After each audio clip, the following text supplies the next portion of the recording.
நாளைய நாளுக்கான வேத வாசிப்புக்கூடாக கடந்து செல்ல இருக்கிறோம்.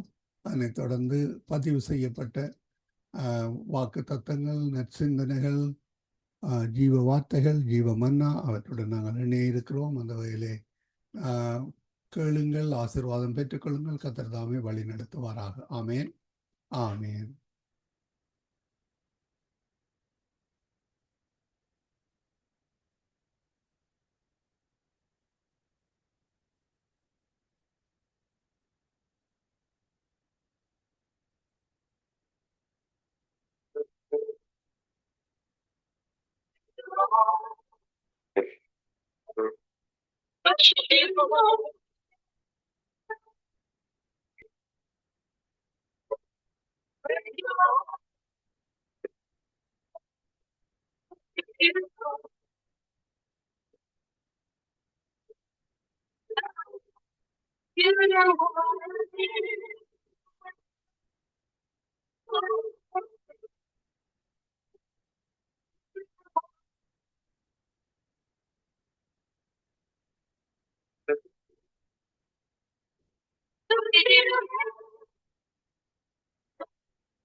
நீங்கள் இணைந்திருப்பது சங்கமம் வானொலி, destiny in Jesus Christ, Tamil கிறிஸ்தவ வானொலி, கனேடிய மண்ணிலிருந்து ஒலிபரப்பாகிறது.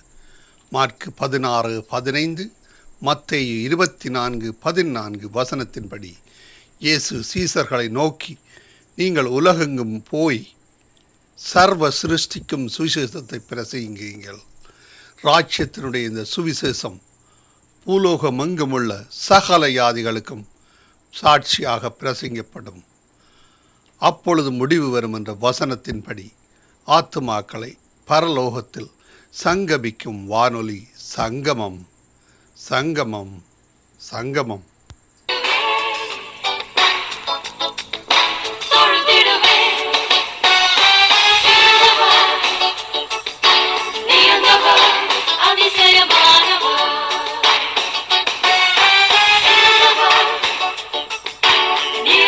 ராஜாக்கள் 9ஆம் அதிகாரம்.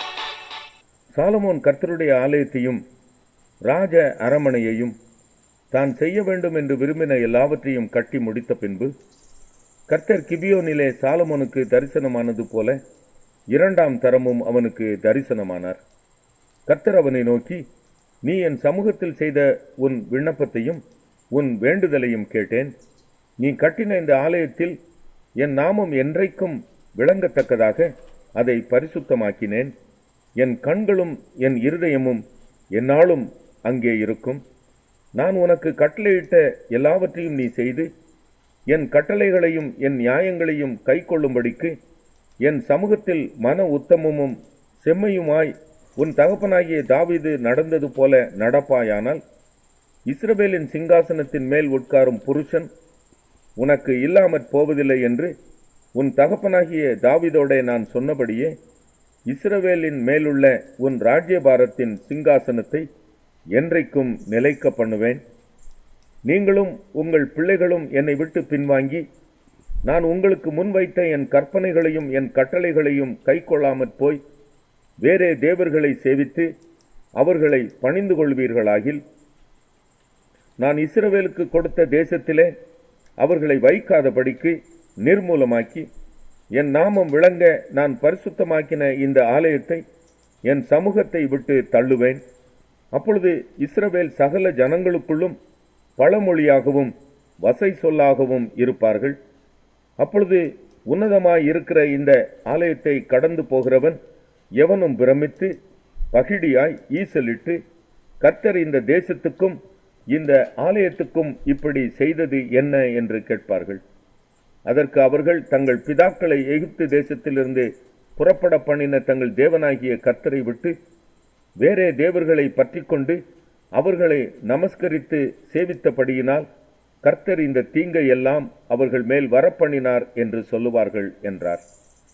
சாலமோன் கர்த்தருடைய ஆலயமும் ராஜ அரமனையுமாகிய 2 மாளிகைகளையும் கட்டி நிறைவேற்றுகிற 20ஆம் வருஷம் முடிவிலே தன்னுடைய விருப்பத்தின்படியெல்லாம் தனக்கு கேதுரு மரங்களையும் தேவதாரி விருட்சங்களையும் பொன்னையும் கொடுத்து வந்த தீருவின் ராஜாவாகிய ஈராமுக்கு ராஜாவாகிய சாலமோன் கலிலேயா நாட்டிலுள்ள 20 பட்டணங்களை கொடுத்தான். ஈராம் தனக்கு சாலமோன் கொடுத்த பட்டணங்களை பார்க்கிறதற்கு தீருவிலிருந்து புறப்பட்டு வந்தான். அவைகளில் அவன் பிரியப்படவில்லை. அதனாலே அவன், என் சகோதரனே, நீர் எனக்கு கொடுத்த இந்த பட்டணங்கள் என்ன பட்டணங்கள் என்றான். அவைகளுக்கு இந்நாள் மட்டும் வழங்கி வருகிறபடி காபூல் நாடு என்று பெயரிட்டான். ஈராம் ராஜாவுக்கு 120 தாலந்து பொன் அனுப்பியிருந்தான். பிடித்த அமஞ்சி ஆட்களை கொண்டு சாலமோன் ராஜா தன் கர்த்தருடைய ஆலயத்தையும் தன் அரமனையையும் மில்லோவையும் எருசலேமின் மதிலையும் ஆத்சோரையும் மெகிதோவையும் கேசோரையும் கட்டினான். கேசோரை ஏன் கட்டினான் என்றால், எகிப்தின் ராஜாவாகிய பார்வோன் புறப்பட்டு வந்து அந்த கேசேர் பட்டணத்தை பிடித்து அதை அக்கினியால் சுட்டெரித்து அதிலே குடியிருந்த கானானியரை கொன்று போட்டு அதை சாலமோனின் மனைவியாகிய தன் குமாரத்திக்கு சீதனமாக கொடுத்திருந்தான். சாலமோன் அந்த கேசேர் பட்டணத்தையும் கீழ் பெத்தரோனையும் பாலாத்தையும் வனாந்தர வெளியிலுள்ள தத்மோரையும் தனக்கு இருக்கிற ரஸ்துக்களை வைக்கும் சகல பட்டணங்களையும் ரதங்கள் இருக்கும் பட்டணங்களையும் குதிரை வீரர் இருக்கும் பட்டணங்களையும் எருசலேமிலும் லீபனோனிலும் தன் அரசாண்ட தேசமெங்கும் தனக்கு இஷ்டமானதை எல்லாம் கட்டினான். இஸ்ரவேல் புத்திரர் சங்காரம் பண்ணக்கூடாமல் மீந்திருந்த இஸ்ரவேல் புத்திரரின் ஜாதி அல்லாத எமோரியர், ஏத்தியர், பெருசியர், ஏவியர், எபூசியருமான சகல ஜனத்திலும் அவர்களுக்கு பிறகு தேசத்தில் மீந்திருந்த சகல ஜனங்களுடைய பிள்ளைகளையும் சாலமோன் இந்நாள் வரைக்கும் நடக்கிறது போல அமஞ்சு வேலை செய்ய அடிமைப்படுத்தி கொண்டான். இஸ்ரவேல் புத்திரரில் ஒருவரையும் சாலமோன் அடிமைப்படுத்தவில்லை. அவர்கள் யுத்த மனுஷரும் அவனுக்கு பணிவிடைக்காரரும் பிரபுக்களும் சேர்வைக்காரரும் ரத வீரரும் குதிரை வீரருமாயிருந்தார்கள். 550 பேர் சாலமோனின் வேலையை விசாரித்து வேலையாட்களை கண்காணிக்கிறதற்கு தலைமையான விசாரிப்புக்காரராயிருந்தார்கள். பார்வோனின் குமாரத்தி தாவீதின் நகரத்திலிருந்து சாலமோன் தனக்கு கட்டின தன் மாளிகையிலே குடிவந்தாள். அப்பொழுது மில்லோவை கட்டினான். சாலமோன் கர்த்தரின் ஆலயத்தை முடித்த பின்பு அவருக்கு கட்டின பலிபீடத்தின் மேல் வருஷத்தில் 3 முறை சர்வாங்க தகன பலிகளையும் சமாதான பலிகளையும் இட்டு கர்த்தரின் சந்நிதியில் இருக்கிற பலிபீடத்தின் மேல் தூபம் காட்டி வந்தான். ராஜாவாகிய சாலமோன் ஏதோம் தேசத்தில் சிவந்த சமுத்திர கரையிலே ஏலோத்துக்கு சமீபத்திலுள்ள எசியோன் கேபேரிலே கப்பல்களை செய்வித்தான். அந்த கப்பல்களில் ஈராம் சமுத்திர யாத்திரையில் பழகின கப்பல் ஆட்களாகிய தன் வேலைக்காரரை சாலமோனுடைய வேலைக்காரரோட கூட அனுப்பினான்.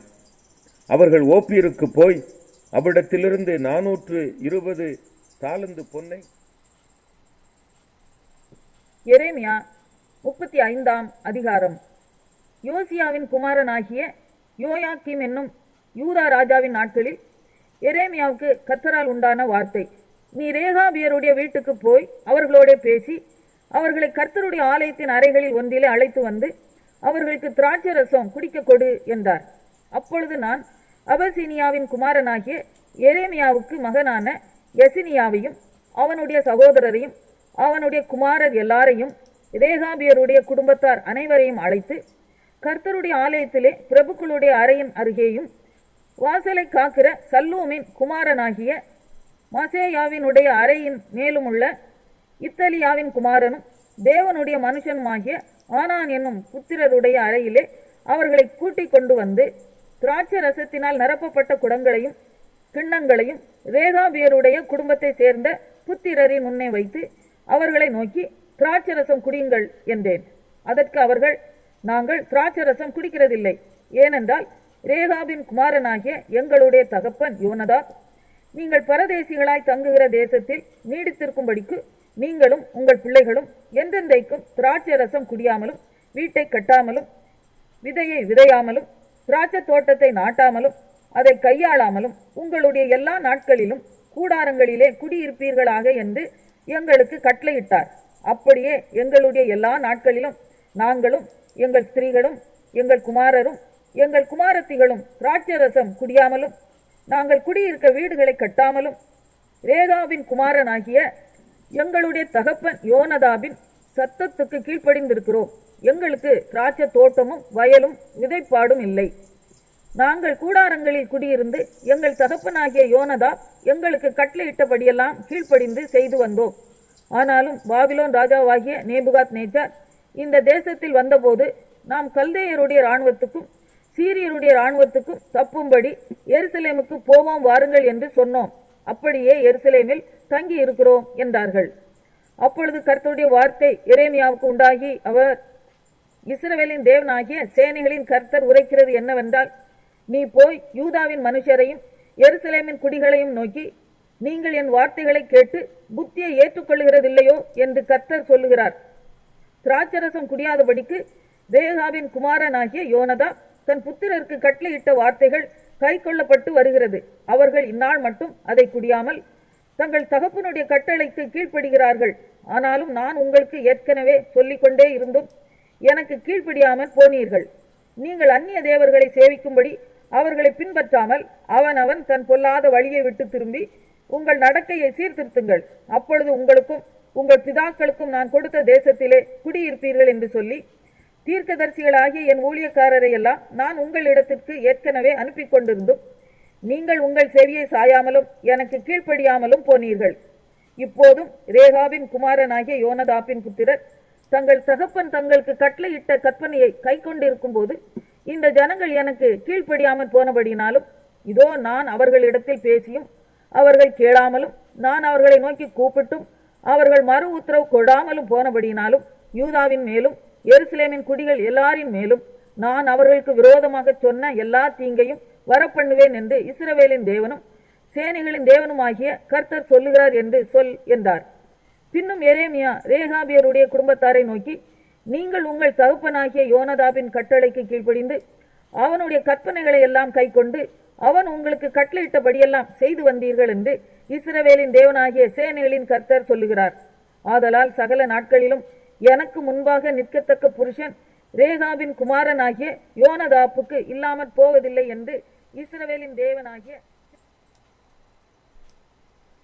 மார்க்கு 9ஆம் அதிகாரம். அன்றியும் அவர் அவர்களை நோக்கி, இங்கே நிற்கிறவர்களில் சிலர் தேவனுடைய ராஜ்யம் பலத்தோடே வருவதை காணுமுன் மரணத்தை ருசி பார்ப்பதில்லை என்று மெய்யாகவே உங்களுக்கு சொல்லுகிறேன் என்றார். 6 நாளைக்கு பின்பு இயேசு பேதுருவையும் யாக்கோபையும் யோவானையும் அழைத்து உயர்ந்த மலையின் மேல் அவர்களை தனியே கூட்டிக் கொண்டு போய் அவர்களுக்கு முன்பாக மறுரூபமானார். அவருடைய வஸ்திரம் உறைந்த மலையைப் போல் பூமியிலே எந்த வண்ணானும் வெளுக்கக்கூடாத வெண்மையாய் பிரகாசித்தது. அப்பொழுது மோசேயும் எலியாவும் இயேசுவுடனே பேசுகிறவர்களாக அவர்களுக்கு காணப்பட்டார்கள். அப்பொழுது பேதுரு இயேசுவை நோக்கி, ரபி, நாம் இங்கே இருக்கிறது நல்லது. உமக்கு ஒரு கூடாரமும் மோசேக்கு ஒரு கூடாரமும் எலியாவுக்கு ஒரு கூடாரமுமாக 3 கூடாரங்களை போடுவோம் என்றான். அவர்கள் மிகவும் பயந்திருந்தபடியால் தான் பேசுகிறது இன்னதென்று அறியாமல் இப்படி சொன்னான். அப்பொழுது ஒரு மேகம் அவர்கள் மேல் நிழலிட்டது. இவர் என்னுடைய நேசகுமாரன், இவருக்கு செவி கொடுங்கள் என்று அந்த மேகத்திலிருந்து ஒரு சத்தம் உண்டாயிற்று. உடனே அவர்கள் சுற்றிலும் பார்த்தபோது இயேசு ஒருவரை தவிர வேறொருவரையும் காணவில்லை. அவர்கள் மலையிலிருந்து இறங்குகிற போது அவர் அவர்களை நோக்கி, மனுஷகுமாரன் மரித்தோரிலிருந்து எழுந்திருக்கும் வரைக்கும் நீங்கள் கண்டவைகளை ஒருவருக்கும் சொல்ல வேண்டாம் என்று கட்டளையிட்டார். மரித்தோரிலிருந்து எழுந்திருப்பது என்னவென்று அவர்கள் ஒருவரிடத்தில் ஒருவர் விசாரித்து அந்த வார்த்தையை தங்களுக்குள்ளே அடக்கி கொண்டு, எலியா முந்தி வரவேண்டும் என்று வேதபாரகர் சொல்லுகிறார்களே, அது எப்படி என்று அவரிடத்தில் கேட்டார்கள். அவர் பிரதியுத்தரமாக, எலியா முந்தி வந்து எல்லாவற்றையும் சீர்படுத்துவது மெய்தான். அல்லாமலும் மனுஷகுமாரன் பல பாடுகள் பட்டு அவமதிக்கப்படுவார் என்று அவரை குறித்து எழுதியிருக்கிறதே, அது எப்படி என்றார். ஆனாலும் எலியா வந்தாயிற்று, அவனை குறித்து எழுதியிருக்கிற பிரகாரம் தங்களுக்கு இஷ்டமானபடி அவனுக்கு செய்தார்கள் என்று உங்களுக்கு சொல்லுகிறேன் என்றார். பின்பு அவர் சீஷரிடத்தில் வந்தபோது அவர்களை சுற்றி திரளான ஜனங்கள் நிற்கிறதையும் அவர்களோட வேதபாரகர் தர்க்கிக்கிறதையும் கண்டார். ஜனங்கள் எல்லாரும் அவரை கண்டவுடனே மிகவும் ஆச்சரியப்பட்டு ஓடி வந்து அவருக்கு வந்தனம் செய்தார்கள். அவர் வேதபாரகரை நோக்கி, நீங்கள் இவர்களோட எண்ணத்தை குறித்து தர்க்கம் பண்ணுகிறீர்கள் என்று கேட்டார். அப்பொழுது ஜனக்கூட்டத்தில் ஒருவன் அவரை நோக்கி, போதகரே, ஊமையான ஒரு ஆவி பிடித்த என் மகனை உம்மிடத்தில் கொண்டு வந்தேன். அது அவனை எங்கே பிடித்தாலும் அங்கே அவனை அலக்களிக்கிறது. அப்பொழுது அவன் நுரை தள்ளி பல்லை கடித்து சோர்ந்து போகிறான். அதை துரத்தி விடும்படி உம்முடைய சீஷரிடத்தில் கேட்டேன், அவர்களால் கூடாமற் போயிற்று என்றான். அவர் பிரதியுத்தரமாக, விசுவாசம் இல்லாத சந்ததியே, எதுவரைக்கும் நான் உங்களோடு இருப்பேன்? எதுவரைக்கும் உங்களிடத்தில் பொறுமையாயிருப்பேன்? அவனை என்னிடத்தில் கொண்டு வாருங்கள் என்றார். அவனை அவரிடத்தில் கொண்டு வந்தார்கள். அவரை கண்டவுடனே அந்த ஆவி அவனை அலைக்கழித்தது. அவன் தரையிலே விழுந்து நுரை தள்ளி புரண்டான். அவர் அவனுடைய தகப்பனை நோக்கி, இது இவனுக்கு உண்டாகி எவ்வளவு காலமாயிற்று என்று கேட்டார். அதற்கு அவன், சிறு வயது முதற்கொண்டே உண்டாயிருக்கிறது. இவனை கொல்லும்படிக்கு அது அநேகந்தரம் தீயிலும் தண்ணீரிலும் தள்ளிற்று. நீர் ஏதாகிலும் செய்யக்கூடுமானால் எங்கள் மேல் மனதிறங்கி எங்களுக்கு உதவி செய்ய வேண்டும் என்றான். இயேசு அவனை நோக்கி, நீ விசுவாசிக்க கூடுமானால் ஆகும், விசுவாசிக்கிறவனுக்கு எல்லாம் கூடும் என்றார். உடனே பிள்ளையின் தகப்பன், விசுவாசிக்கிறேன் ஆண்டவரே, என் அவிசுவாசம் நீங்கும்படி உதவி செய்யும் என்று கண்ணீரோடே சத்தமிட்டு சொன்னான். அப்பொழுது ஜனங்கள் கூட்டமாய் ஓடி வருகிறதை இயேசு கண்டு அந்த அசுத்த ஆவியை நோக்கி, ஊமையும் செவிடுமான ஆவியே, இவனை விட்டு புறப்பட்டு போ, இனி இவனுக்குள் போகாதே என்று நான் உனக்கு கட்டளையிடுகிறேன் என்று அதை அதட்டினார். அப்பொழுது அது சத்தமிட்டு அவனை மிகவும் அலைக்கழித்து புறப்பட்டு போயிற்று. அவன் செத்து போனான் என்று அநேகர் சொல்லத்தக்கதாக செத்தவன் போல் கிடந்தான். இயேசு அவன் கையை பிடித்து அவனை தூக்கினார். உடனே அவன் எழுந்திருந்தான்.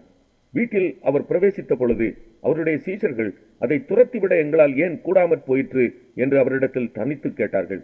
அதற்கு அவர், இவ்வகை பிசாசு செபத்தினாலும் உபவாசத்தினாலுமே அன்றி மற்ற விதத்தினாலும் புறப்பட்டு போகாது என்றார். பின்பு அவ்விடம் விட்டு புறப்பட்டு கலிலேயாவை கடந்து போனார்கள். அதை ஒருவரும் அறியாதிருக்க வேண்டும் என்று விரும்பினார். ஏனெனில் மனுஷகுமாரன் மனுஷர் கைகளில் ஒப்புக் கொடுக்கப்படுவார் என்றும் அவர்கள் அவரை கொன்று போடுவார்கள் என்றும் கொல்லப்பட்டு 3ஆம் நாளிலே உயிர்த்தெழுந்திருப்பார் என்றும் அவர் தம்முடைய சீஷர்களுக்கு போதகம் பண்ணி சொல்லியிருந்தார். அவர்களோ அந்த வார்த்தையை அறிந்து கொள்ளவில்லை. அதை குறித்து அவரிடத்தில் கேட்கவும் பயந்தார்கள். அவர் கப்பர்நகூமுக்கு வந்து வீட்டிலே இருக்கும்போது அவர்களை நோக்கி, நீங்கள் வழியிலே எதை குறித்து உங்களுக்குள்ளே தர்க்கம் பண்ணினீர்கள் என்று கேட்டார். அதற்கு அவர்கள் பேசாமல் இருந்தார்கள். ஏனெனில் அவர்கள் தங்களுக்குள்ளே எவன் பெரியவன் என்று வழியில் தர்க்கம் பண்ணினார்கள். அப்பொழுது அவர் உட்கார்ந்து 12 அழைத்து, எவனாகிலும் முதல்வனாய் இருக்க விரும்பினால் அவன் எல்லாருக்கும் கடையானவனும் எல்லாருக்கும் ஊழியக்காரனுமாய் இருக்க கடவன் என்று சொல்லி ஒரு சிறு பிள்ளையை எடுத்து அதை அவர்கள் நடுவிலே நிறுத்தி அதை அணைத்து கொண்டு, இப்படிப்பட்ட சிறு பிள்ளைகளில் ஒன்றை என் நாமத்தினாலே ஏற்றுக்கொள்கிறவன் என்னை ஏற்றுக்கொள்கிறான், என்னை ஏற்றுக்கொள்கிறவன் என்னை அல்ல, என்னை அனுப்பினவரை ஏற்றுக்கொள்கிறான் என்றார். அப்பொழுது யோவான் அவரை நோக்கி, போதகரே, நம்மை பின்பற்றாதவன் ஒருவன் உமது நாமத்தினாலே பிசாசுகளை துரத்துகிறதை கண்டோம். அவன் நம்மை பின்பற்றாதவன் ஆனதால் அவனை தடுத்தோம் என்றான். அதற்கு இயேசு அவனை தடுக்க வேண்டாம், என் நாமத்தினாலே அற்புதம் செய்கிறவன் எளிதாய் என்னை குறித்து தீங்கு சொல்ல மாட்டான். நமக்கு விரோதமாய் இராதவன் நமது பட்சத்தில் இருக்கிறான். நீங்கள் கிறிஸ்துவனுடையவர்களாய் இருக்கிறபடியினாலே என் நாமத்தின் நிமித்தம் உங்களுக்கு ஒரு கலசம் தண்ணீர் குடிக்க கொடுக்கிறவன் தன் பலனை அடையாமற் போவதில்லை என்று மெய்யாகவே உங்களுக்கு சொல்லுகிறேன். என்னிடத்தில் விசுவாசமாய் இருக்கிற இந்த சிறியரில் ஒருவனுக்கு இடரல் உண்டாக்குகிறவன் எவனோ அவனுடைய கழுத்தில் ஏந்திர கல்லை கட்டி சமுத்திரத்தில் அவனை தள்ளி போடுகிறது அவனுக்கு நலமாயிருக்கும். உன் கை உனக்கு இடரல் உண்டாக்கினால் அதை தரித்து போடு. நீ 2 கையுடையவனாய் அவியாத அக்கினியுள்ள நரகத்திலே போவதை பார்க்கிலும் ஊனனாய் ஜீவனுக்குள் பிரவேசிப்பது உனக்கு நலமாயிருக்கும். அங்கே அவர்கள் புழு சாவாமலும் அக்கினி அவியாமலும் இருக்கும். உன் கால் உனக்கு இடரல் உண்டாக்கினால் அதை தரித்து போடு. நீ 2 காலுடையவனாய் அவியாத அக்கினியுள்ள நரகத்திலே தள்ளப்படுவதை பார்க்கிலும் சப்பானியாய் ஜீவனுக்குள் பிரவேசிப்பது உனக்கு நலமாயிருக்கும். அங்கே அவர்கள் புழு சாவாமலும் அக்கினி அவியாமலும் இருக்கும். உன் கண் உனக்கு இடரல் உண்டாக்கினால் அதை பிடுங்கி போடு. நீ 2 கண்ணுடையவனாய் நரக அக்கினியிலே தள்ளப்படுவதை பார்க்கிலும் ஒற்றை கண்ணனாய் தேவனுடைய ராஜ்யத்தில் பிரவேசிப்பது உனக்கு நலமாயிருக்கும். அங்கே அவர்கள் புழு சாவாமலும் அக்கினி அவியாமலும் இருக்கும். எந்த பலியும் உப்பினால் உப்பிடப்படுவது போல எந்த மனுஷனும் அக்கினியினால் உப்பிடப்படுவான். உப்பு நல்லதுதான். உப்பு சாரமற்று போனால் அதற்கு எதினாலே சாரம் உண்டாக்குவீர்கள்? உங்களுக்குள்ளே உப்புடையவர்களாயிருங்கள், ஒருவரோடொருவர்.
நீங்கள் இணைந்திருப்பது சங்கமம் வானொலி, destiny in Jesus Christ, Tamil கிறிஸ்தவ வானொலி, கனேடிய மண்ணிலிருந்து ஒலிபரப்பாகிறது. மார்க்கு 16:15, மத்தேயு 24:14 வசனத்தின்படி இயேசு சீசர்களை நோக்கி, நீங்கள் உலகெங்கும் போய் சர்வ சிருஷ்டிக்கும் சுவிசேஷத்தை பிரசங்கியுங்கள். ராஜ்யத்தினுடைய இந்த சுவிசேஷம் பூலோகமெங்குமுள்ள சகல ஜாதிகளுக்கும் சாட்சியாக பிரசங்கப்படும்.